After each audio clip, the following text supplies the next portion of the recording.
I'm learning from you, and there's a lot of stuff that you put there. I'm like, you got a whole evergreen, a resource of.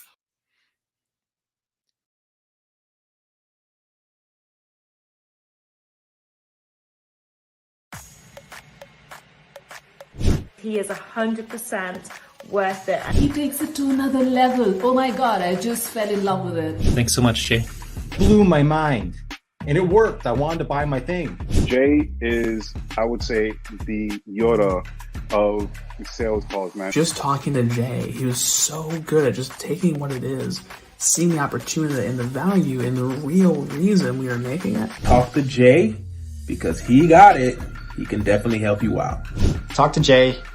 You're going to get a lot. You're going to gain a lot. I would absolutely recommend him for any position that you have. Jay's definitely the guy. Give him the chance, give him the opportunity. You won't regret it. He's good at what he does, so I highly recommend him, and I would book him before he is fully booked out.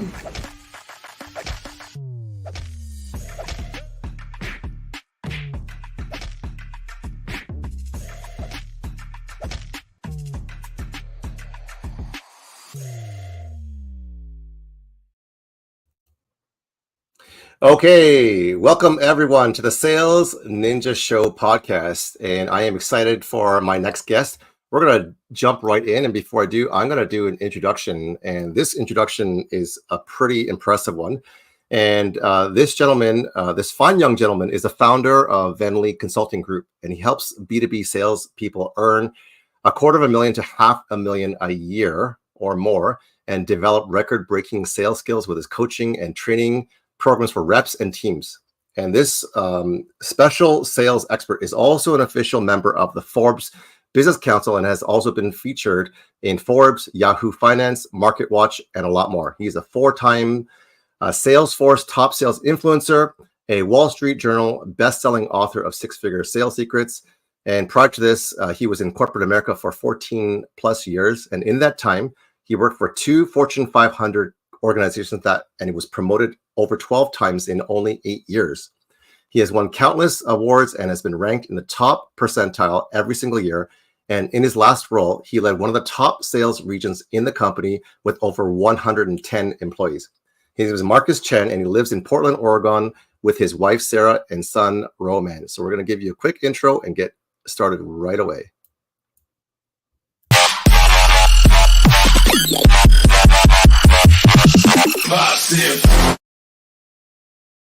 Okay, welcome Marcus to the Sales Ninja Show podcast. How are you doing, brother? Good, Jay. I'm pumped to be here. My brother from another mother. We're gonna have some fun today. Awesome. So, Marcus, there are so many things I want to jump in, and we don't have enough time, but maybe there's a part 2 here. I'm just putting it out there. You have an incredible background. I watched your 41-minute VSL on, the 3 laws of helping people with their sales. And I looked at all your case studies and your screenshots and your testimonials. And, I think the skill that you have is one that is very much needed and wanted by everyone that has a business, especially online. But to be able to get to where you were, you have a backstory. Everyone's got a backstory. Oriental Village. Does that sound familiar? Oh, yeah. I was the restaurant. I grew up working at it as a kid. Okay, can we go back there? Because obviously where you are today happened because you did some reps, and I'm talking reps in the Chinese restaurant. I'm talking reps in the sales world where, your boss told you to do hundreds or thousands of more reps. Tell us what got you those sales muscles and skills and that, basically being able to go through adversity. Totally. Well, I think it's interesting, right? In every season, I think you always learn things and you develop hopefully values or beliefs or habits that can serve you in the future, whether we realize it or not. And when I first, early on, my parents had a Chinese restaurant. So they came from America, or they came from China and Taiwan with absolutely nothing. My dad was escaping the Communist Revolution. Most people wouldn't hire them. They came to Springfield, Oregon, which is a very, very small town. One of the very few Chinese families in town. Started his own restaurant. And, once I was born, a few years later, once I was of working age, was called 5 years old. 5 years. A good working age, right? Wow. I started working in the restaurant. Now, of course, it wasn't anything crazy. It's just like, at 5, you can like chop mushrooms in the back. You can peel shrimp. You can bust tables. You can run the dishes. Really? Oh yeah, it's whatever I was at least tall enough to see over, I would start working on, right? So, at a young age, I grew up just working really hard, and I saw how hard my parents worked. They're working 80+ hours a week. They didn't make very much money because margins are usually pretty tight in a restaurant, and they can't really take vacation. It's definitely a grind for sure. Now, I think fortunately that helped me not just like develop our work ethic, but I saw it in action. I saw my parents doing those type of things. And that's definitely a key thing that can help, obviously, in sales. What I also saw was my parents were amazing at delayed self-gratification. Like part of it's kind of the Chinese way, which is like be super cheap and not spend any money, until you can actually afford it, right? But I mean, to this day, they're still very, very cheap, even though they don't have to be. But learning this type of mindset of just delayed gratification, doing hard things regardless of how you feel, just show up regardless. It developed a certain way of thinking and belief system, which obviously helped me in sales. Now, the thing is those are just certain components that obviously help you. Like when I actually got into B2B sales, when I first got started, like I was like, I work really hard. I've had other internships. I've worked hard. I've done a good job. And because I worked hard and kind of showed up and did what people didn't want, what no one else wanted to do, I stood out in a really good way. So I figured in B2B sales, it would be exactly the same. So, I dove in head first. And this is in June 2007. And by the way, this is against my parents' wishes because really, yeah, because they wanted me, very typical. They wanted me to be a doctor, a lawyer, an accountant, right? Yeah. And before I started college, I didn't want to do any of those things. I told them that, and they said, "Well," and I grew up very creative, loving to draw and do art and stuff like that. So they said, "Hey, maybe you can be an architect or something." I think that sounds like a good idea. So I actually had my application filled out for the University of Oregon Applied Arts and Architecture School. I was actually about to turn it in, and my parents were like, "Hey, there's this guy in town in Eugene, Oregon. He comes in all the time. He's got a very successful architecture firm. Would you like to go check it out?" I said, "Sure, that'd be great. I'd love to job shop for you, see what it's all about." And in my mind, I'm picturing like late nights building models, drafting tables. Like I'm like, this is like that's what I picture. And they don't have any of those things. And everyone's on computers, right? They use AutoCAD software. And there's the architecture like just sitting there, like building their models. And I'm like, wait, hold on, where's the drafting tables? Where's the models? They're like, we haven't used that in years, man. Like it's all on the computer. I'm like, oh, it's not what I expected. So I actually took the application and threw it in the garbage. And I went undeclared. So anyway, so I didn't really know what I was gonna do. So I ended up just like, well, you know what? I'll get my Chinese major, let's get business, I guess, because it's kind of a general thing. So when I graduated, I was fortunate. I actually had 5 different job offers on the table, and it was like $29,500 base salary to like $60K base salary from like this like B2B sales role to like analyst roles in a bank. And my parents like, well, obviously you got to take the highest paying one, But for me, I'm like, well, I see the opportunity in B2B sales where I think I can develop other skills. I can probably maybe lead a team. I can learn about business. I see a lot of potential upside. So I declined the other ones against their wishes, but for the lowest paying one. Really? So because I was like, well, I was kind of stupid. I thought things were like linear. So I'm like, well, if year one, like I'm a 29.5 base salary. If I do okay, maybe I can make like 50K. Maybe then year 2 I'll make 75. Then year 3 I'll make 100. Then I was like, this is how life should be like. I just didn't kind of thought that way. And honestly, life is not like that at all. So, but anyway, I went all in on that B2B sales role against their wishes. And this is June 2007. So this is like, there's already talks about the recession about to hit. So I'm like, okay, whatever. I'm just gonna go all in. I would go all in, and I'm outworking everybody. Like the most calls, the most cold emails. It was also physical, like walking to businesses. I did the most cold calls walking to businesses. Get my face kicked in. I had the highest activity, but there were worse results. So like after about 7 weeks, I hadn't closed a single deal. And my boss pulled me into the office at 4 o'clock on a Friday, which is never a good conversation, as you can imagine. He was like, "Hey, like, listen, if you don't turn this around, I'm gonna fire you. I'm not the position of performance. I'll fire you." I'm like, "Oh my god!" And at this point, I'm like, unemployment was creeping up too. So I'm like, if I get fired, then like I probably won't be able to get a job. I don't really have any real sales skills. What am I gonna do? So anyways, fast forward, eventually figured it out, and then had some decent success as you shared. So yeah, man, that's kind of the background. But being in the restaurant early on definitely taught me some good values and like habits that definitely served me well, not just in sales, but just in my career, my life overall. Wow. So you got the lowest paying job where I think the number was like almost half, right? 29K base salary versus a 60K. 29,500 be specific. Wow. Wow. So, in your video that I watched, the 41-minute video, you also said that you worked harder and the bosses really didn't train you. They didn't teach you. They didn't have, a sales process and SOP, that kind of thing. And I found that, having done enterprise SaaS sales, like there was really no guidelines. There was no real like, hey, this is how you do it. Right. How did you, well, before we get there, but you went from corporate, this award-winning corporate sales guy where everyone was trying to learn from you because you were getting so much success.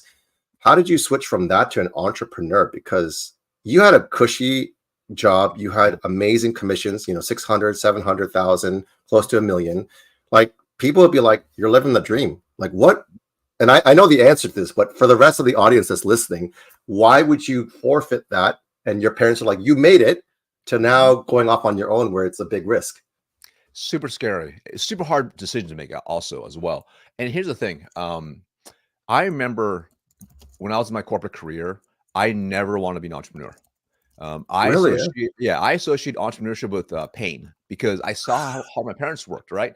So true. I felt the rough months. I remember literally 7 years old walking in to the restaurant with my parents and someone had broken in overnight, smashed the glass door, broken in, stole alcohol, broke the cash register, stole money out.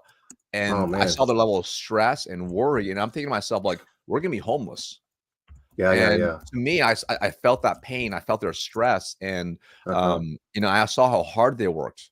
I also saw how like when they closed the restaurant for 2 weeks to actually take a vacation, like, a decade later, they didn't make any money that time. They were stressed. So again, I associate. Now I also didn't, because of my small frame of reference, I didn't realize obviously there's many types of entrepreneurship. There's many opportunities within entrepreneurship. I just saw pain.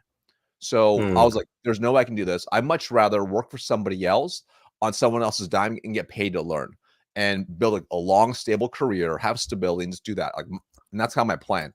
And I was in corporate for, over 14 years for 2 companies. And it's kind of crazy when I talk to a lot of people. They're like, how did you say only 2 companies? I'm like, well, it was intentional design. I look for companies where I'm hope I can retire with.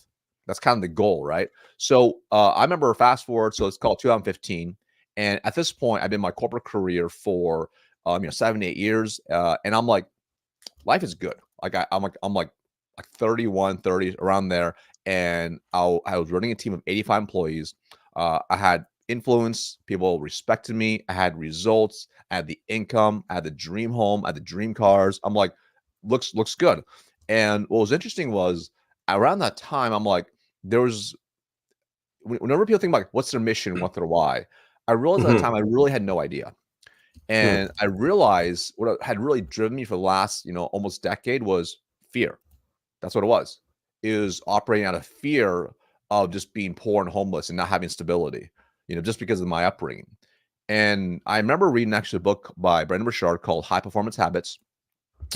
Inside there, he talks about, if you were to die tomorrow, what 3 words would you want to be known for, on your grave, or what your people say about you?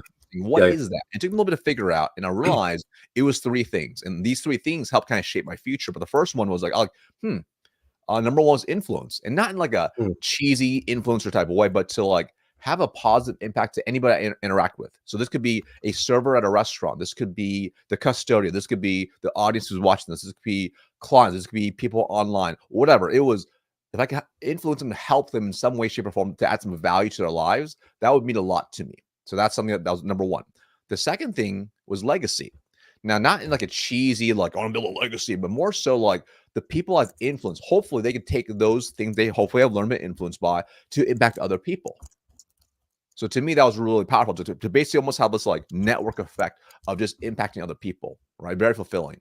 And then the third is love, and not in like a cheesy, mushy type of love, but to know that whatever I do with 100% care and intention. So like, people know like I'm giving 100% in that moment, right? So those three things. Now, when I kind of realized that, I realized like, wow, even though I have a high level of influence here and I can kind of impact the legacy, I can do the love thing in my current role. I'm like, can I do it outside of my organization? Now, this is a Fortune 500 company. So like, not only was I able to positively influence not just my direct market of 85 people at the time, but I could impact other people as well because I'll run big train for other teams. So I can have this influence as well. Now, I was like, but can I do more beyond that? And this is like the first like inkling of like, hey, what else could I do potentially? Now, at the time, I'm seeing like, hey, there are these people posting online, there's influencers and whatnot. I'm like, what else could I do? And I remember listening to a podcast. It was by Pat Flynn called Smart Passive Income. And one of the things he talked about was you can write ebooks. And this is before everyone, the mother had ebooks. Okay. This is like 2015 time. All right. Or 2014, 2015, around that time. And I remember at this point, I had been promoted 12 times in the last like 8 years or so. And a lot of people were asking me, hey, Marcus, like, how did you do that? And I'm like, I don't know. I worked really hard. I showed up, like, I don't know. And they would say, you should write a book. Now, this is before I actually wrote a physical book. But I was like, that sounds kind of crazy. Why would I write a book? You know what? Maybe I could do that ebook thing I heard about. So I bought this like a little course PDF thing from Pat Flynn, which is how do you write an ebook and like basically automate it. So like what I didn't understand was like people could buy stuff online. Like how do they do that? How do I set up a landing page? How to make it like a payment processor? How do I automate so I don't have to manually send them like in my Gmail account, like whatever I'm selling them? I'm like, what can I do? So I actually wrote an ebook. I called it The Corporate Climb. How I got promoted 10 times in 10 years. I thought it was a little more catchy than 12 times in 8 years. So I wrote yeah. And I remember writing it. Then and I was posting on Instagram every day at the time. It's like 2015. And I just launched it to my Instagram audience. That's a separate page. And within 10 minutes, I made $9.95. And my brain exploded because this was in all my past history, in any role I've been in the restaurant. Here's the food, there's the money. Makes sense. It's like a physical in-person transaction. Yeah. When I was, selling Speedos in a Speedo store, here's the products, here's the money, right? In my B2B sales roles, like we're signing contracts, we're signing statements. Yeah. Like we're all like interacting in person. Like I'm like, whoa. I talked to nobody, and just someone gave me $9.95. It opened my eye. I'm like, wow. And then and then what was cool is I'll get feedback. Like, that was really cool. Thank you so much. That's high value. Then I'm like, what else could I create that be high value? Again, I didn't want to be an entrepreneur. I'm like, this is just another way for me to leverage the influence and legacy piece. So I'm like, okay, what does the market need? And I'm like, what do people ask me a lot of questions on? I'm like, shoot. I'm like, I've been running teams now for years. I'm in the field all the time. I'm hiring new people. And I'm like, even people that I would hire that were top reps in other companies, they would lack the basic fundamentals to actually be really good at sales. So sometimes maybe they had a good offer, or maybe they just had like, just really easy leads or easy product or whatever. Most of them actually lack fundamentals, takes them from cold to close. I'm like, I should do it. And these, based off the questions that they're asking, I should create a sales course. And this is before everyone in the mother tried to create a sales course on Gumroad. But at the time, like there's only really B2C sales courses. So I'm like, that's right. We need one for B2B. So this is I think it's 2017 when kind of has epiphany. So I'm like, okay, so for the next 2 years, because at this point, I was traveling a lot because I grew my org to 110 plus employees. I was in a hotel room 100 plus nights a year, and I was traveling quite a bit, right? So it was a lot of pressure, etc. But I'm like, okay, and I had a young kid too, so I had a kid in 2017. So I'm like, oh man, like there's all stuff. I'm very, very busy. So it took me 2 years to like. Oh, actually, I bought a course on how to create a course and like basically build the backend automation. So then I took 2 years to build all of it in just after hours. And I remember after I built it took me 2 years. After 2 years, I'm like, will anybody buy this? I don't think so. I don't know. Imposter syndrome. I was like, I don't think I should do this. And then I'm like, okay, you know what? Screw it. Just launched it. And I launched it. This is like January 2019. Like it was like at 10 p.m. at night. I woke up and made $2,000 overnight. And again, my brain exploded, right? Right. I was like, no sales call, no meetings, no multi-threading, no complex anything. I'm like, that's interesting. Wow. But even after I was also like, I don't know about this, but I'll tell you what, that initial itch I had that started in 2015 was getting itchier because I wanted to do more. I wanted to do more. And so then from there, I was like, okay, maybe this is a fluke, but people kept buying, right? And now it's cool. But the best part was I'll get these emails after, or after even a couple of days, like, oh, that was like this thing you taught in Discovery was really impactful. I'm like, amazing. And then some people will actually ask me about one-on-one coaching. So like it just like created more income as a result. And then I could really see the impact now in other industries because I was a little fearful, like, will this work in other industries? And people were in all types of industries, like, they were in SaaS and payroll and like, ad tech, all types of things. And they were getting results. I'm like, wow. Like my hypothesis that people lack the actual process to actually be effective in sales was 100% true. Now you're going to laugh. The name of the program at the time was Sales Ninja School. Okay. What? Are you for real? 100%. Cool. Sales Ninja School, right? So we were meant to meet. That's 100%. awesome. So anyway, so then at that point, I'm like, wow, this is like really cool. And at that point, I realized, I'm like, wow, this is actually like, this could be an opportunity vehicle, right? This can be an opportunity vehicle for me to go all in and do my own thing. Now, a little also a back part of the story is because I grew up so poor, I'm pretty fiscally responsible. Some people call me cheap, but I'm pretty good managing my money, investing, and I've been doing that since like 21. Well, I started investing at 18, but like I was already doing that. So I had over the time, because I was stacking cash and equity, I was constantly reinvesting and building that up. So like I'm like, okay, well, emotionally, I want to go all in on this opportunity and leave and do my own thing, because this would be a really good way for me to drive the influence piece of what's important to me, my mission, and also the legacy piece. Now, logically, I'm like, this is really comfortable. Like, I mean, it's a hard job for sure, but I'm like, got a great income, I got a great life, like I have status, I have influence, I have power.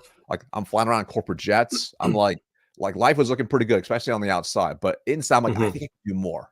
Right. So when I ran the numbers, I'm like, okay, you know what? With what I have, it's like, I can access, like, if a business completely fails for like a couple decades, we'd be totally fine the monthly burn we have now, even with inflation. So I'm like, okay, you know what? So logically, I'm like, even we overspend, we'll have a pretty big buffer, right? Now, obviously, I don't want to go and blast all my cash and just waste all of it. Yeah. But I'm like, right. I felt logically, I'm like, okay, this is worth it. But I'm like, at the very least, I'm like, I can go all in for a year. If I absolutely just fail horribly, burn a bunch of cash in that time, I'll go back to corporate. I'll go back to the same company, or I'll get a job as a sales VP or CRO somewhere. So I'm like, okay. So at that point, again, I didn't leave quite yet because I had things in play. I had to kind of play out. So for example, this is like March when I kind of realized I should do this move. I had a couple months left in my fiscal year, and I wanted to hit President's Club again. So we were pretty tight to that line. I want to hit President's Club again. And then if I hit President's Club, I would have a trip in August, right? So I want my free 5-star resort trip, okay?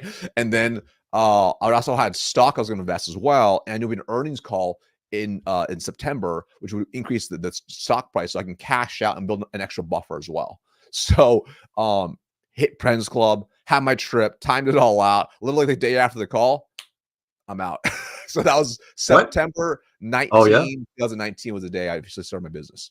So wow, that's how I made the move. Yeah, it's been a crazy that's journey. Crazy, man. Almost 5 years now. That's yeah. you were you seriously? And I know this is a weird place to chime into what you just said. Were you really selling Speedos? Yeah, I was. It's interesting. So I was 18 years old, I was 17. My parents had just sold the restaurant. This is like 2002, and I was freaking out because I'm going to go to the University of Oregon, and I actually was really fortunate.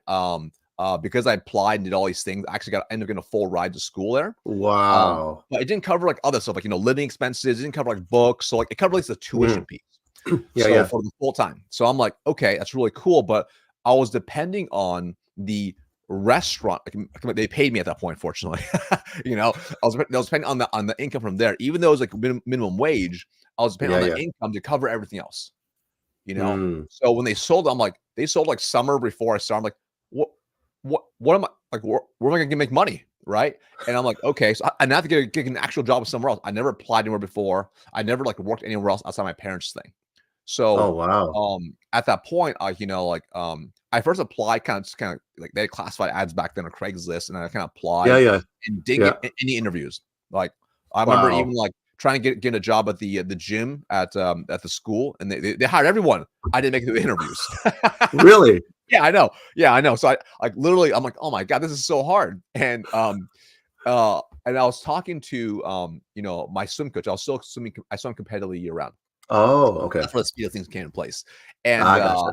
and he's like, hey, Marcus, like the other coach, on this other team, they're all friends. He's like, they actually opened a swimsuit store, and it was a company called JD Pence, and they're really well known in Portland area, but not well. They would show up at swim meet. They want to open a location in Eugene, right by campus, actually. So it was like 5 minutes walking.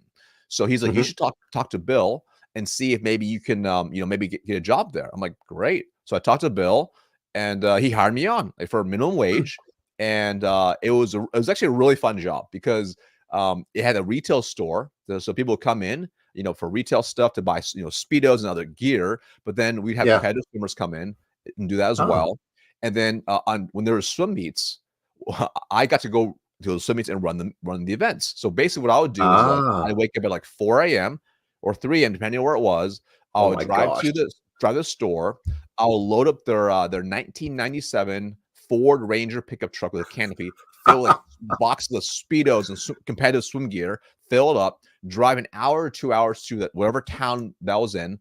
I would set up stands of stuff with tables and racks, and I would stand there for about 14 hours and be slinging. Oh yeah, be slinging swim gear, right?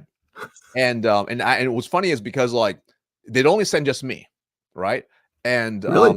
I wouldn't even go to the bathroom the whole time because I was so scared that someone would steal stuff, because it's just like racks of stuff in like in the lobby or by the pool area. So you didn't go to the water for 14 hours? Yeah, so I literally would go right when I got there, unload the truck because I don't want to get in trouble. I don't want someone to steal his stuff, and then I would go and not drink any water, eat anything or very little the whole day on purpose. On purpose, because I want to make sure I can do my thing. And so it'd be crazy. So I'll I'd probably get there at maybe like 5 or 6 a.m. and then I'll probably leave there about 6 p.m. I'll pack everything up, lock it up, run to the bathroom, and then empty everything out, and then I would drive to like Quiznos. They at least comp that, and I'm getting paid minimum wage. Yeah. So I'll get like 2 massive sandwiches, crush them. Yeah, I still ate like I was 18 years old, right? So I would crush them. And then I'd drive an hour, 2 hours back, and I'd probably get back at 8, maybe 9 p.m. Right. And then I do the same thing again, 6 hours later, 6, 7 hours later. What? Again. Yeah. So yeah. They must have loved you. Well, here's the thing. Not only do they love that, because most people weren't willing to do that. I didn't realize, but I would double or triple sales every time I ran the events. So wow. So even it was the same thing actually, even in the store as well. They'd be like, how are you always doubling and tripling? And so I remember the owner called me. She's like, hey, what are you doing? I'm like, I don't know. What do you mean? She's like, every time you're in the store or you're in the meets, literally you sell double, triple everyone else. I'm like, I don't know what to tell you. I'm just helping people. I don't know what you mean. So my boss is like, I'm gonna watch what you do. I'm like, all right, that's kind of interesting. Yeah. So I'm in the store.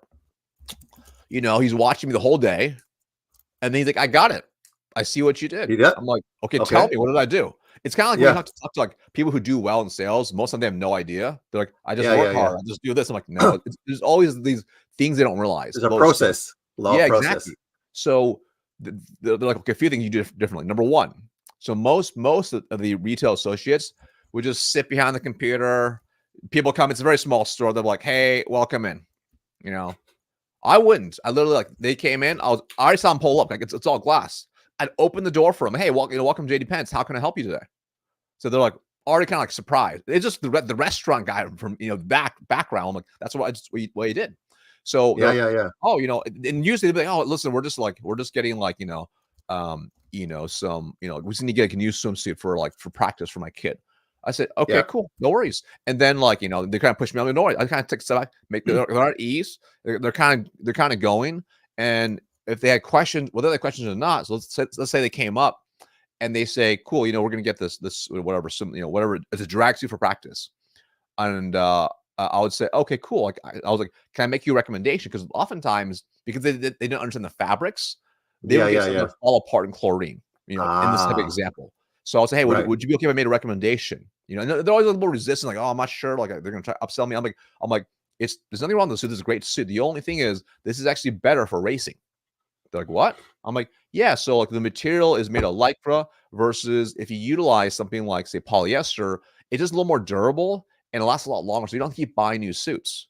Like, would that make more sense? It's about the same cost actually, but it's just a better product for you. And they're like, well, Azar.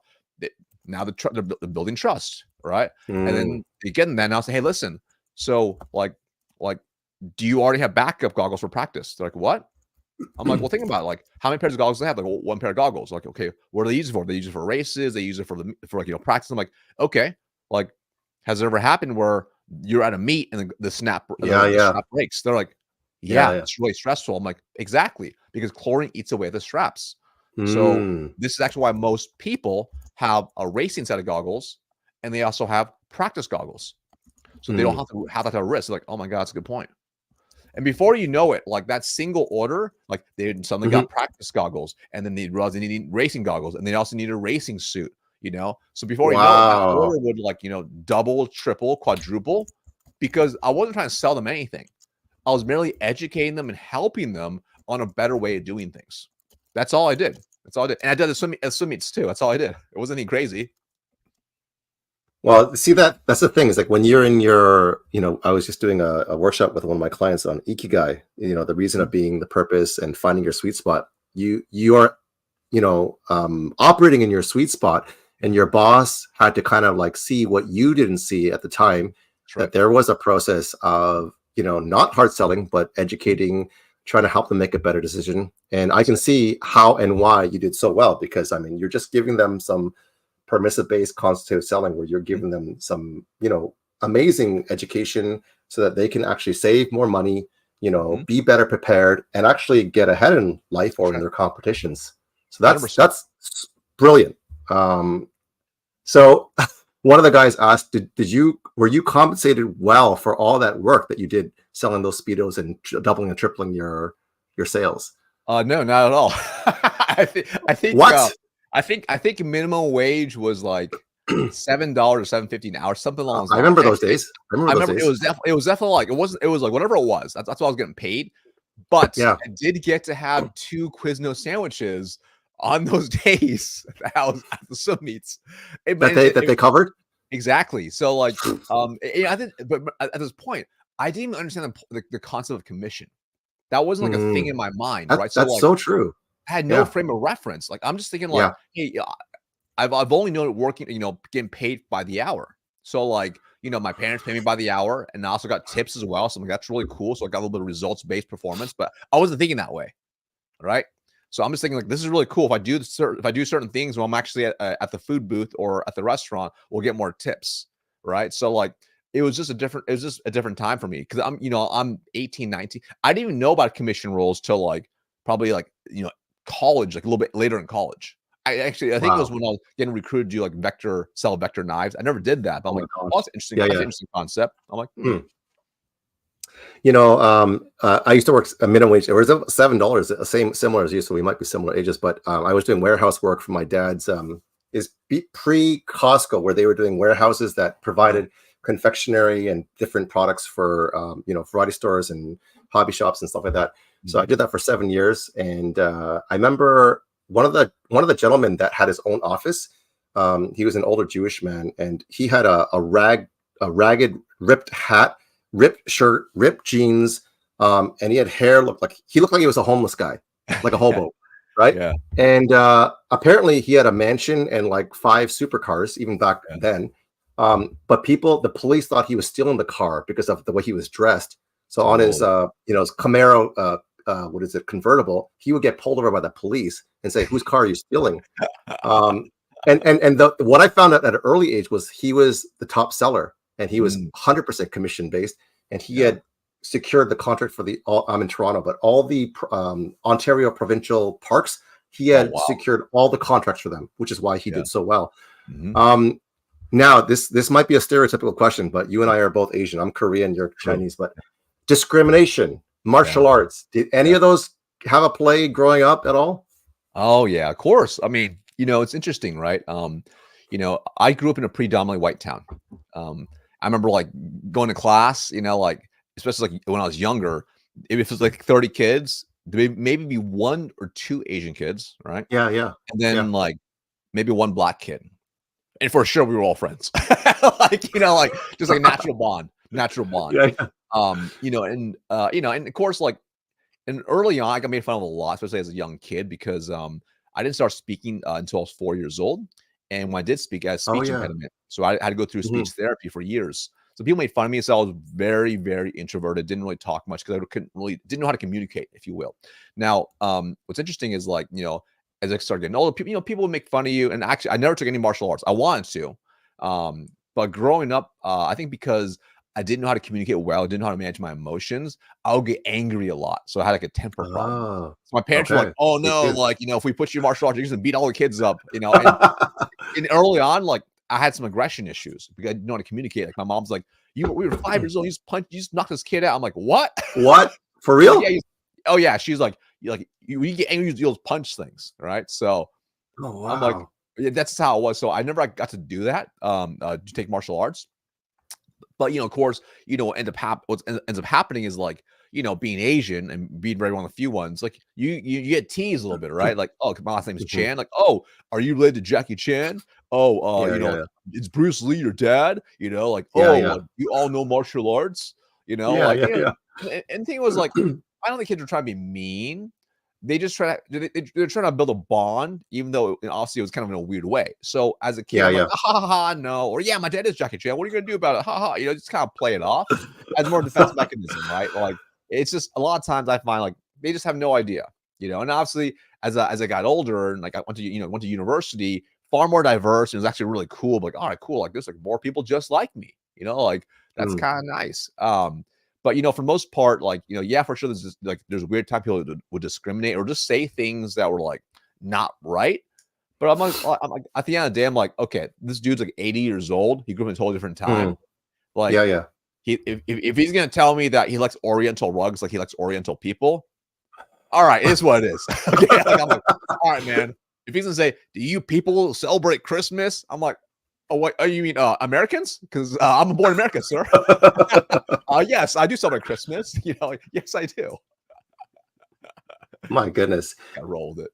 What was one of the biggest challenges like that? I mean, you've been in a lot of sales with like 80 to 100 people. Like, so there's a difference between being in your sweet spot and kind of digging your heels and staying in your lane to do amazing work. Then there's the other job of actually managing salespeople who are, all over the spectrum, from lazy, not hardworking, not coachable, to people who are rock stars. Like, and you're in B2B space, which is a new space for me that I'm getting into. But how do you find, like, when you're managing and helping scale companies? I was a pastor for 10 years, and the running joke was the church is a great place if the people weren't there, because people are just troublesome and they're headaches, right? Capital management's hard. Yeah. So what's one of the biggest challenges you had? Maybe there's a story of dealing with, a very difficult person or a team, and how did you overcome that? So I have tons of those examples. I want to talk about some of the shifts, because I think there's different shifts you have to kind of make, right? So the first hard shift was actually going from individual to running a team.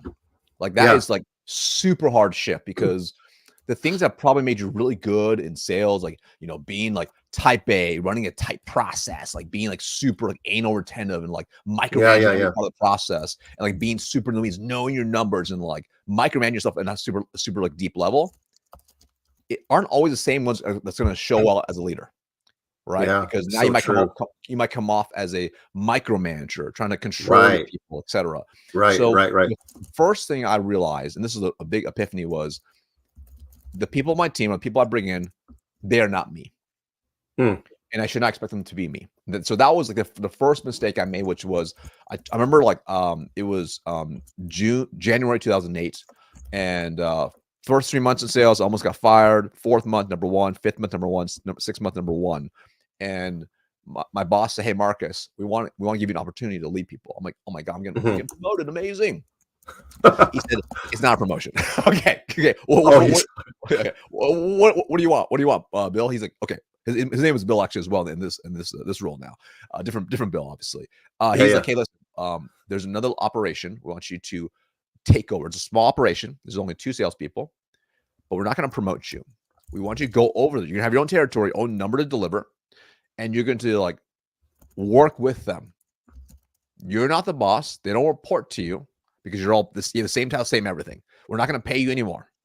But if you go over there, if you can turn them around, we will promote you. But you got to show us you can not just keep selling really well, but also deliver as a leader." So I remember I'm like, this is awesome. I'm going to totally show him how I do things and show them how awesome this is. I had a little bit of an ego for sure. That definitely happened, which never helps in any role. So I go, I'm like, I read like the perfect 30, 60, 90-day plan, right? The whole sales playbook and process.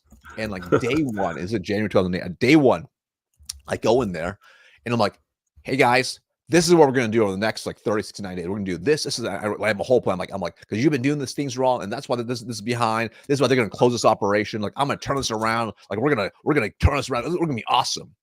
I remember looking at them and, they had just the typical body, like arms crossed. Oh, they're all older than me as well. So they were like 25, 30. I'm like 22 years old. All right. Oh my God. And, fresh face, pimply, type of college kid type look. And so I remember like leaving that day thinking like, "Oh my God, I think I messed up. I shouldn't lead people. I should just be my own thing. I should just be a seller. That's all I can do." Yeah. I remember sitting down with my girlfriend, now wife, and girlfriend at the time, and I'm like, "Hey, babe, like I think Bill made a mistake. I think I should go back to my other operation, just like sell again. Like he should put someone else in place. I can't do this." I told her. She was like, "Well, how did you kind of walk through the plan with them?" And I told her. She's like, "Why would you do it that way?" I'm like, "What?" She's like, "Hey, listen, like, do they trust you? Do they know you?" I'm like, "They should, because I've been number one last 3 months." She's like, "Forget the results. Like, do they trust you as a person? Like, do they feel heard? Do they feel like, did they give you any feedback? Did they tell you what was wrong? Did you seek to figure out what was wrong?" I'm like, "Well, I know what's wrong." I'm like, "Well, do you?" I'm like, "Yeah, I guess I don't really know." And I had to really look in the mirror there. So that was like the first day. So next day I went and apologized to everyone. I'm like, "Hey, listen, I'm really sorry. I overstepped. I'm really nervous." And he put me in this role, and I know we're all saying, but he basically wants me to turn around. Otherwise, he's gonna think I'm a failure, and I don't want that to happen. I don't want to let Bill down. And I had to change my approach a little bit. So that was like probably one first major shift from just going from like individual to like leading teams. Now, fortunately, during this time, I've learned a lot. Learned a lot in terms of like leadership and like getting promoted, leading other teams, still carrying the bag and leading other teams. So like learning how to build trust first for sure was definitely a key thing to be for taking over any team. So fortunately, a year after that, I took over like another operation. I had to do the same thing. So I knew what to do. I'm like, okay. And then I did it again. Right. And then I went to a whole new company. I took a 2-step promotion, and I was on the team selling with the team. And sold really well. Got promoted in 9 months, and then I did the same thing again because I knew now. I'm like, okay, I know exactly what to do, build trust, and how to kind of scale these teams up because I made mistakes before, right? Now, so that's kind of like the first big piece. The second big thing I would say, I'm thinking of a challenging situation. I would say this is probably actually even still early on. So this is probably still relatively early on, because I eventually learned from this mistake. But I remember this was like, this might be my second, I think it was my second operation I took over. And there was a guy who was not performing. And I took over, and like, I did my normal thing where I built trust first, got kind of their insight, then kind of put together a plan. We started everyone was getting better, right? Overall, right? But this one guy, after a few months, was not performance is like probably actually getting worse. I don't want to say his name in case he watches later, but it was getting worse. And we're probably like 3-4 months in, and we're getting a spot where I'm like, dude, this guy's not gonna make it. I'm gonna have to put a line and probably have to fire this guy. So I remember like just like sitting him down. I'm like, hey man, like, dude, like, how do you think you're doing? He's like, I'm doing terrible. I'm like, okay, like, I'm like, dude, you understand, like, if you keep missing your number, we're gonna have to put you on performance plan and just fire you. You do realize that, right? And he's like, why would you fire me? This is your fault. I'm like, what? What? He's like, Really? This is your fault. Yeah, this is what he said. I'm like, this is your fault. I'm like, what do you mean? He's like, well, you haven't really been training me. Oh, you haven't really been coaching me. Wow. Like, you haven't given me any support. So, like, how do you expect me to win? And I realized some of the other people, I just had to provide like a little bit of guidance and support, and they're able to kind of figure it out, right? But at this point, I hadn't really done a good job with this. Like, and I think even with other people, I literally just kind of had a sales playbook kind of written out, and it's kind of read, and they were probably a little more ambitious, right, if you will. Right. Yeah. Probably a little more street savvy as well. Yeah. Not everyone's gonna be like that, and this guy was definitely not like that at all. So if I just gave him like a Word doc printed out with like the frameworks, he probably wouldn't even open it, which he probably didn't, right? Yeah. And for me, I was kind of like, huh. And I had to look I really had to look in the mirror at that point. I'm like, huh. Because my instinct first was like, well, you're wrong, because I gave you that Word document. Like, you should have done all the work. I don't know what to tell you, man. Like, you're a grown man. Like, dude, you're older than me. I'm like 24 years, 23, 24 years old. I'm like, dude, you're a grown man. Like, you should just read it and figure it out, and then I realized that's pretty much how I got started in sales. That's what my boss kind of did to me, right? That's right. It's kind of like, like, you don't want to be your dad if you had a bad dad. Yeah. Call my parents, like, that was like the realization. I'm like, he is totally spot on. And that was like a really good feedback loop for me. And I'm really glad he did that. I'm like really glad. I found the toughest lessons I've learned was because I lacked self-awareness to see the problem, and I didn't realize the problem was me. So at that point, I had to really reflect back, and I took a step back, and I realized I didn't really have like a process for really properly training. Like, and it wasn't just like onboarding, but I didn't really have a good onboarding plan, right? It was loose. It was too loose. It wasn't like good enough. Like, I had to really improve the onboarding plan. I had no idea about onboarding plans at the time, because I'm like, I just built something I thought would be useful. So I built a better onboarding plan, right? But on top of that, it wasn't just an onboarding plan. Like, I started building weekly trainings with the whole team, and because I wasn't really doing that. I had a sales meeting, we just talked about numbers, and that was really it. There was no really weekly training. On top of that, I also wasn't really doing one-on-ones. So so there's the other components that just obviously help drive a Salesforce together, So I started doing one-on-ones, right, every single week, like just without fail. And honestly, I got better at things over time. But also, I was selfish as a leader, because I also had my own quota to hit as well. So like, when at time I'm in the field running my own appointments, I wasn't really in the field riding with them. So I wasn't going to appointments with them to see what they're really doing. I wasn't helping build their skills and the fundamentals in that role, but also beyond that role too. So that was like just a major realization. So I started doing these things. So I basically had a good onboarding, build a better version of onboarding train at the time. I had consistent training cadence with the team every single week. I was in the field and on appointments with them every single week. I had weekly one-on-ones. So I started providing far more support. And he was like a good rep, but he was never an amazing rep. But his skills got better. Right? He unfortunately, I think everyone's got a certain level of peaks, right? Like, some people are just not going to be a 300%, to target type person. Some of them are 120. That's just it. Because you need a combination of skill and will. And some people, frankly, like for me, I can work as hard at playing basketball as much as I want. I'll never make the NBA. It's just not going to happen. I'll maybe cap at a certain level, right? Genetics and everything else. So that was definitely a major aha for sure, to be able to do that. And that has evolved over time to not only do you need to set them up for success when they start, but you also need to develop them throughout the weeks, months, and quarters, but not just in sales skills. Help them become a better version of themselves. Help them improve their life across the board. If you actually do that, you actually reduce turnover and increase performance. So I started to do that as well. And that really started to change the game for me over time. But also just focusing on how can I make them the best version of them? If I do that at scale consistently, life becomes far easier than just hitting your number. Wow, that was absolute fire. I mean, that there's something about that what you just said was really, really important for our audience that's watching this. Like, I think that's really, from good to great leadership. Like, that's really hard, and a very small percentage of people that can not only have it, but also embody it and demonstrate it. Like you just said, like, it's like eating that humble pie and saying, that guy gave me a feedback loop that was, I thought it was his fault, but he's saying the problem wasn't me. And being able to take that, feedback and reflect inside and be able to come up with a plan. That is incredible. It talks about a lot about your character, and I know we're coming to a close here, but criteria for hiring salespeople. Do you have a criteria where you hire based on experience and skill, or do you hire based on potential and hunger? Good question. So it's definitely a combination across the board, right? It depends on what you're selling, which is really important. That's really, really key, because obviously when you sell more complex things, and now I don't want to say it's experience. I want to see results. Right? Proven results. So even if it's like someone who has, say, 15 years in the industry, but they don't have any results, they probably have 1 year experience times 15. That's it, repeated over and over. Versus someone's been maybe in that field for 5 years, but they're hitting President's Club, hitting elite awards every single year. Well, there's something to be said about that, right?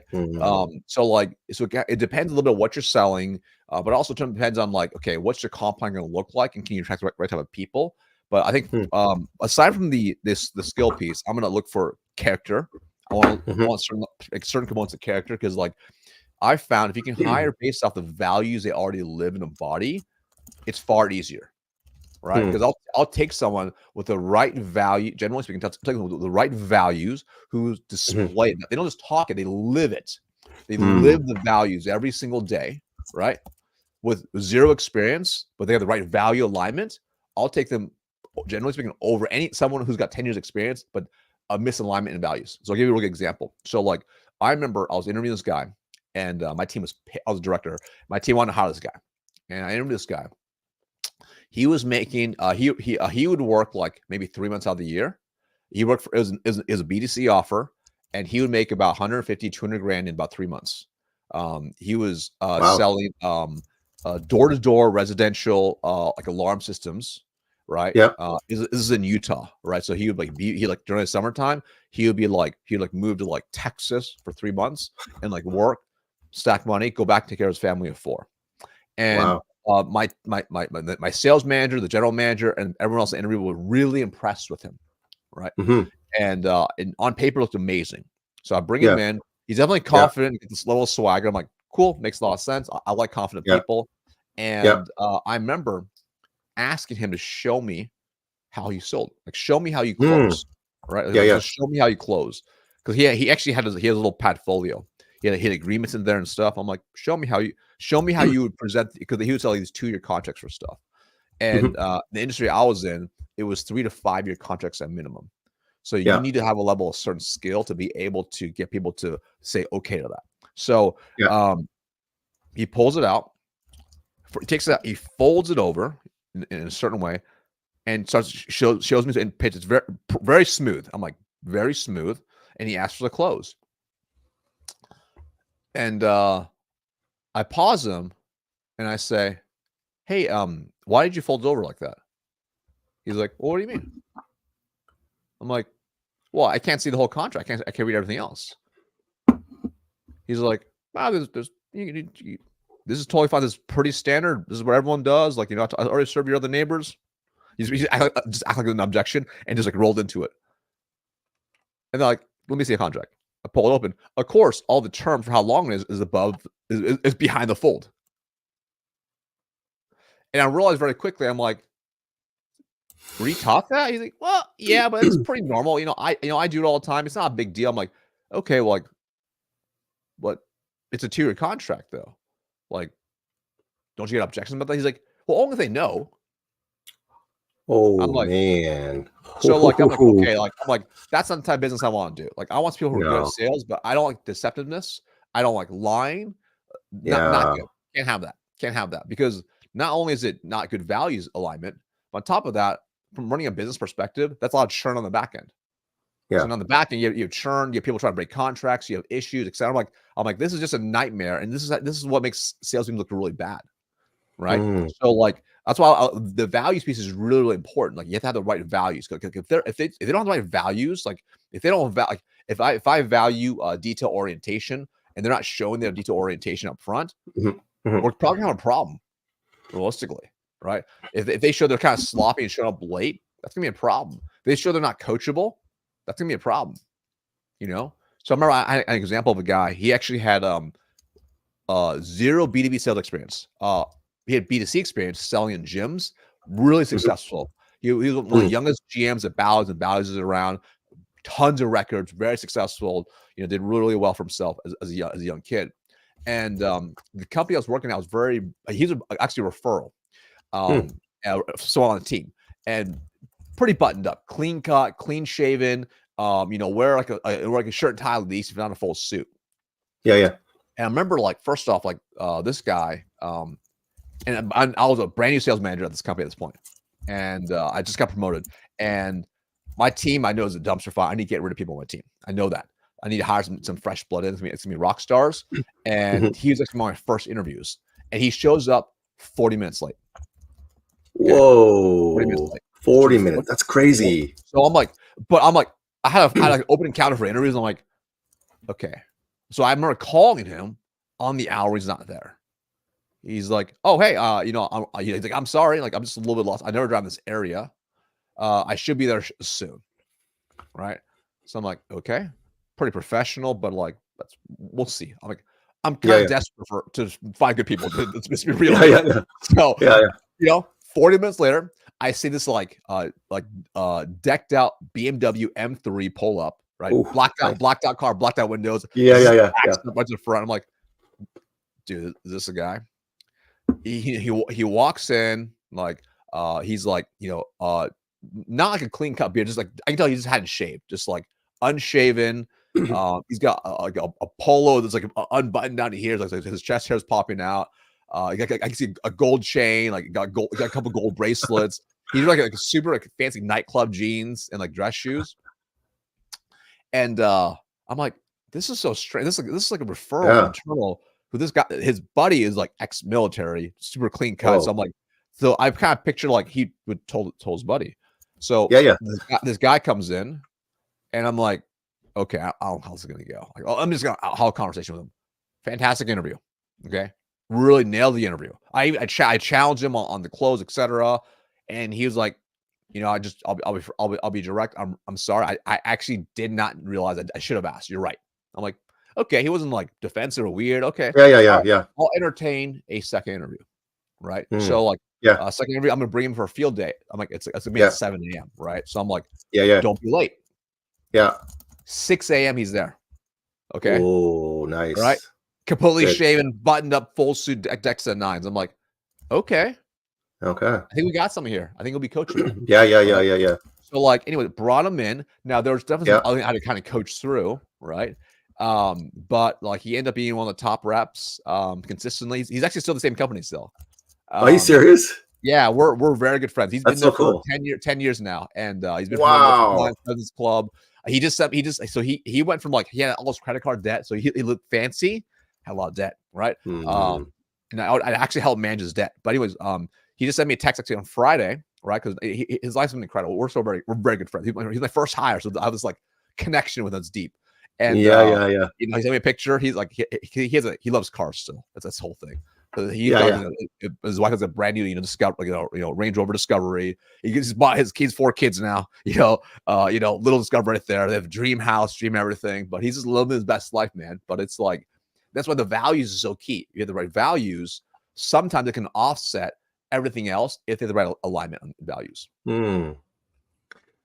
Wow. Well, there you have it, everyone. From the Oriental village of a 5-year-old kid, Chinese kid, who is working the restaurant tables, or at least whatever he could reach, to, getting his first cut, doing B2B sales roles, and, throwing his application to drafting and architecture, to making these super scary decisions, moving from corporate, from being an award-winning corporate sales master to going on his own to helping B2B sales training. There is a request for a part 2. I didn't ask for it, but I would love to have a part 2 because there's other questions that I have. I think you're amazing. I think, we have a lot to learn from you, and, obviously you have done very well, and I can see why. Any last words that you would like to encourage, these, B2B sales reps who are like, I'm not sure if this is, I'm cut out for this. I'm not sure if I can be Marcus Chen. And you just said yourself, you're not supposed to be Marcus Chen or Jay Lee, but like any last words to encourage them who are like on the fence? 100%. So I think first piece is, I'm nobody special, right? Despite my parents said I'm nobody special. I had all my issues growing up. That was part of the journey, right? But what has served me the most is understanding. It's a Jim Rohn quote. When you work hard at your job, you can make a living. But when you work hard on yourself, you can make a fortune. Ooh, I like that. And that's a philosophy I've had for almost 2 decades now. And I have found when you work really hard on yourself, and this is why it's really key into investing into yourself, right? And I'm not saying invest with me or Jay. My point is like do something about it, right?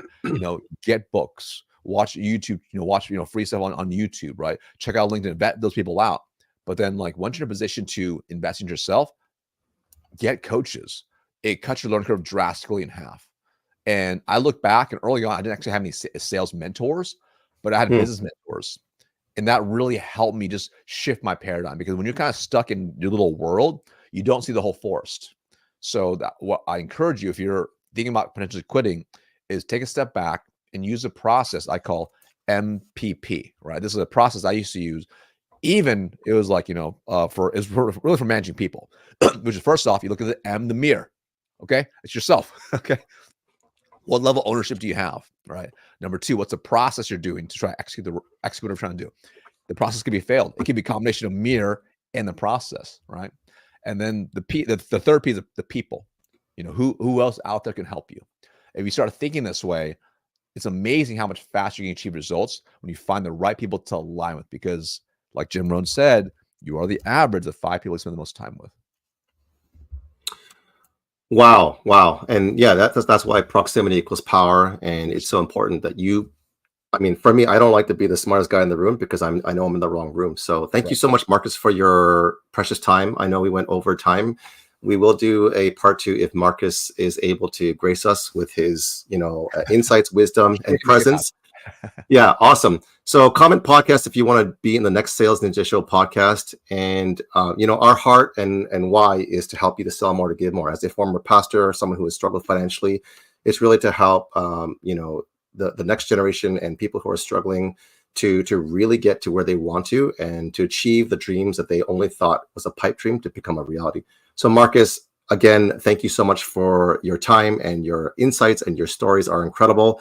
And for those of you guys who are tuning in, thank you for tuning into the Sales Ninja Show podcast. Until next time, we will see you guys later. Take care. Thanks so much.